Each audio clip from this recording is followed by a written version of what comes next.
So that's a very impressive publication record this year. Well done. Yes, and there are plenty more papers in the pipeline. My research group have really come together in the last few months. Yes, and that's something I wanted to talk to you about. A couple of your postgrads have been to see me recently. Oh, really? What about? Well, the thing is, they've told me that you're uncommunicative and you've been quite dismissive if they've come to you because they're struggling with their thesis. In fact, they've complained that you've told them to just pull themselves together and just get on with it. Well, that's just what they need to do, isn't it?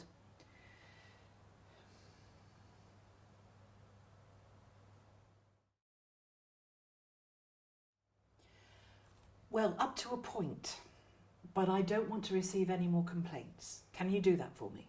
Well, I'll do my best, but as you know, I have very high expectations of these students. And as they say, if you can't stand the heat, you get out of the kitchen. Yes, well, perhaps I'm asking too much of you. Perhaps you could delegate to Sophia. Ask her to have a word with them. She's got really good people skills. Good idea. Now, perhaps we can move on and discuss the extra lab space I'll need next year.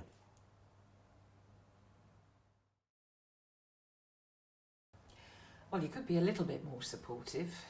How do you think they feel when you say that to them? How should I know? What do they want me to say? Well, perhaps you could set some time aside to listen to their concerns.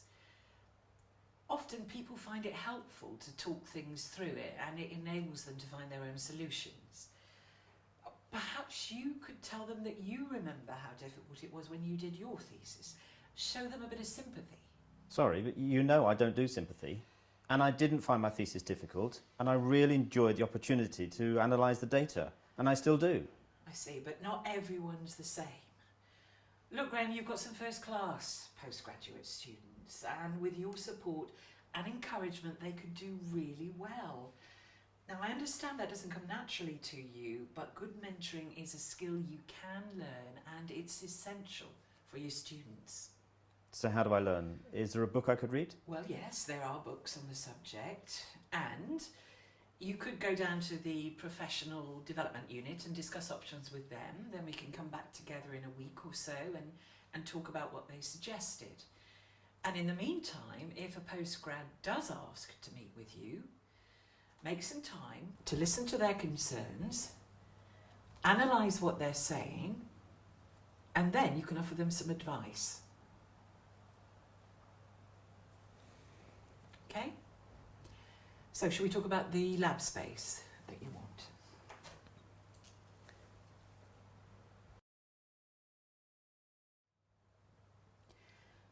True, but that isn't very helpful, is it? What else do you say to them? Well, I do try and give feedback occasionally, but some of their ideas are way off the mark. I'm being critical, but constructive, really pushing them to achieve their best. They did say you were impossible to please and that you rarely acknowledged their achievements. Well, that's unfair because I always mention outstanding work. But not good work. Well, that's expected, isn't it? I mean, I'm running a world-class research group, and you know that takes more than just good work.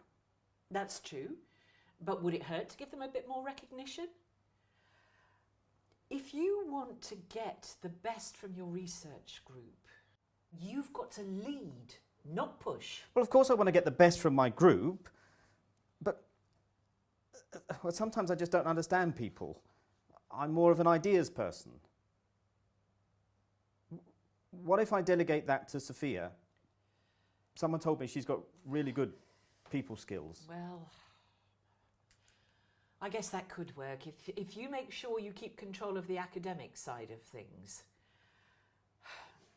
Now, let's talk about that lab space you require.